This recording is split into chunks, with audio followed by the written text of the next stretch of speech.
Hi guys, welcome back to my channel Miss Ruled by Mars. My name is Nelly. I'm super happy because this is the first video that I'm making since like December.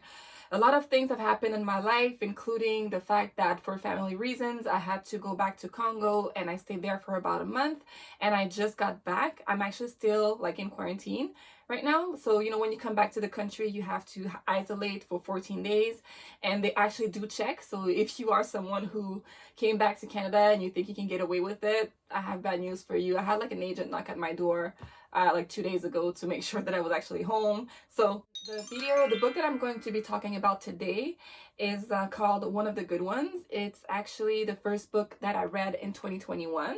It was written by the very talented sisters Maika and Maritza Mulit. It's actually their second book together. Their first book, I haven't read it, but it's in my TBR list and I never got the chance to go to it. Like, I don't even know why I bother having TBR lists because a lot of times, like, it keeps piling up. And then in the meantime, I pick new books to read. So I don't know. I didn't get the chance to read the first one, but I hope that I do somehow find the time to read it because it has great reviews and I really loved this book that I just read. So the book is called One of the Good Ones. What is it about? It's actually the story of this young girl named Kezi. She is in her last year of high school. She has like a bright future. I think she was already accepted into university. She loves history and she's super big on like social issues, including, of course, racism and police brutality. So on her, she has a YouTube channel that she and where that's kind of like her way of doing like online activism. So she has a pretty big following. And on her 18th birthday, there's a protest that happens in her city, and she decides to attend because she was starting to take her activism from online to the real world. And when she goes into that protest, we know that she gets arrested, and we know that she will also die in police custody. So that's all we pretty much know about that at first. But also prior to that, she had planned on going on this road trip that she kind of put together using the Negro Motorist Green Book, I think it's called. So again, as I said, she loves history, and that book was used by Black travelers during the Jim Crow era, and that was kind of like their guidebook to know where they could go safely for gas or shelter or food.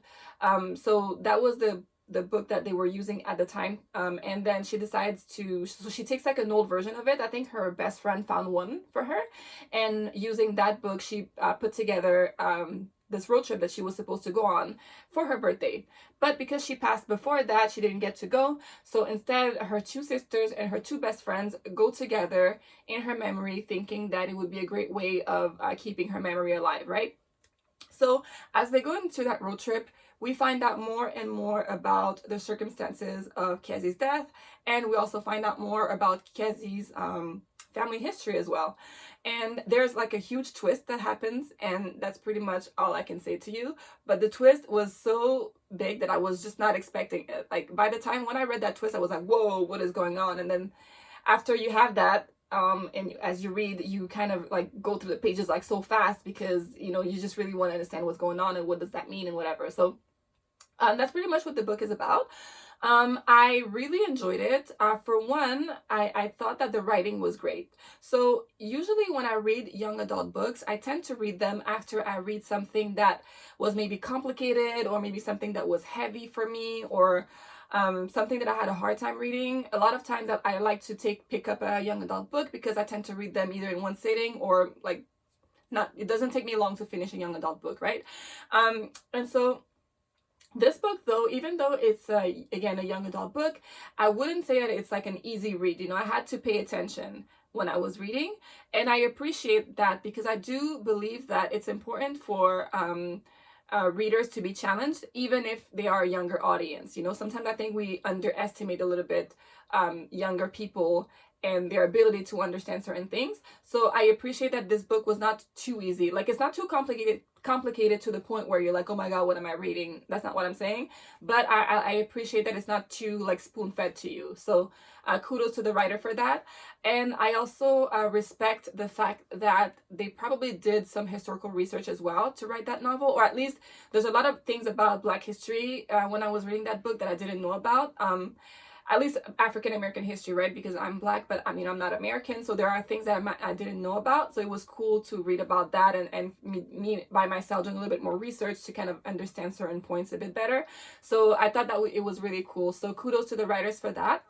Also, as far as the chronology, the book tends to go back and forth a lot, and it also switches between perspectives too, which I thought was cool. So at first I had to get the hang of it, about the hang of the rhythm of the book, but once I got to it, and by the end I appreciated like the whole thing a bit more, because it made a lot more sense by the end of the book. So I really respect the storytelling skills of both of the authors together.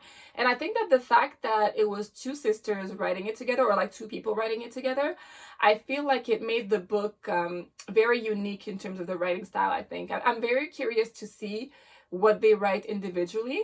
Like if they ever release a book, like, because it's two sisters, again, who wrote it together. So I wonder if like their style is that much different when it's books that they wrote individually. So it was pretty good writing. Again, I loved it. So the book made me think about a few things, right? The first one is, you know, and nowadays there's a lot of people who take on their social media platform to speak about issues, right? Including some people that we must know personally. Like I have a friend who has like a pretty big platform. Actually, two friends who have like huge platforms on social media where they talk about racism. And sometimes, you know, they do get like hateful messages, or people who disagree with what they say, who don't like what they say. And that's kind of like expected. But it made me think, like, still, you just don't know who is watching. Like, and you don't know how angry you could be making someone when you're out there speaking about things that challenges a system that's already in place, you know? So I feel like we all should be cautious when we use social media, of course.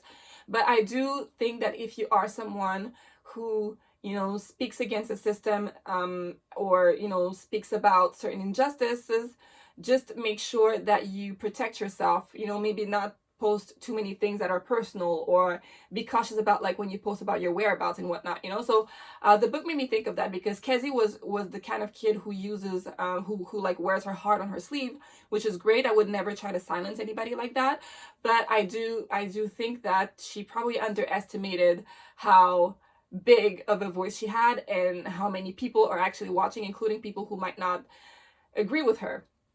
So that was one thing it made me think about. Secondly, I would say that I also appreciate the way that they showed the way that people can grieve very differently within one family, or within a group of people, right? So her parents, Kezzy's parents, they were pastors, and being public figures, they have to keep an image, and they have to somewhat keep a certain facade. And so obviously the way that they experience grief is going to be much different from their younger daughter, who, her name is Happy, and she's a bit more of like a rebel in a way. Like she's in that phase of your teenage years where, you know, you're kind of questioning a lot of things, and you're kind of to yourself a little bit more. So her way of experiencing the death of her sister was much different from her parents, and so that, I think, was well portrayed. And also the fact that everybody grieves differently, then sometimes it can create a little bit of friction. You know, I've experienced it myself. You know, when I lost my grandma, you know, my mom is the type of person who likes to talk a lot, and I tend to keep to myself a little bit more. So I wouldn't say that we clashed or anything like that, but, you know, we had to kind of adjust to the fact that we experienced the same thing very differently. So I thought it was very nicely portrayed in the book. And lastly, I think that what I loved the most about the book is just the message behind it, right? So basically, one of the good ones talks about the fact that, you know, when something atrocious happens to someone, regardless of how great they were, it's still a tragedy. So basically, Kezzy, when she dies, it shatters a huge community, her family, but her, you know, friends in school. Like it's something that everybody talks about, because she had this bright future and she was such a great kid, and she has, you know, people that she loved that were behind her, who are there to speak for her, to speak about the things that happened to her, and to, you know, seek justice on her behalf, you know. But the thing is that there are people who are on the receiving end of police brutality, or, you know, any other injustice, that we'll never know about because they're not some of the good ones. You know what I mean? Like, for example, again, Kezia was this bright kid who had this bright future, and it's sad that this happened to her. But there's also probably a girl who could be a drug addict, who might be unemployed, you know, collecting welfare checks, you know, with a promiscuous lifestyle. Like, people who have a profile that society doesn't really approve of. And just because they are the bad ones doesn't mean that what happens to them is not a tragedy. And so when we seek justice, we should be seeking justice for everyone, because this shouldn't happen to anybody, because we're all humans. And so when we seek justice, we should also be seeking justice for those whose name we'll never know, for those people who still had their lives cut short, despite the fact that they might not have been some of the good ones. You know what I mean? And it also made me think about the fact that people who are in who the oppressors, right? And so in this instance, we're talking about the police. They are very much aware that there are people out there that should they speak up about something that has happened to them, nobody would care because they don't have this nice profile, you know? Like, if someone, again, you have a drug addict who doesn't have a home, and, you know, the homeless, criminal records and everything. Like, if that person was to speak up and say, hey, this cop, you know, he beat me up and I was not a threat, people are less likely to listen to that person, and they're less likely to care should that person even dies. And that's not right, because that person's life is just as worthy as someone who was supposed to be like an Ivy League student, right? And at the end of the day, you know, the idea that you have to be a certain way for you to be worthy, it's not something that's actually true. And it's something that we should be fighting against, because you don't have to subscribe to a certain profile for you to not to feel like you can be safe, if that makes any sense. So I really appreciated that book, because, you know, we have to fight for the good ones, the bad ones, the okay ones, the regular ones, the basic ones, just everyone. Our lives matter, no matter where we stand in society's hierarchy. So that's pretty much the main message of the book. And I really, really appreciate the angle that they took to talk about a subject that we're all talking about. So, you know, at the end of the day, again, it doesn't matter if I was about to go to college or if I was a dropout.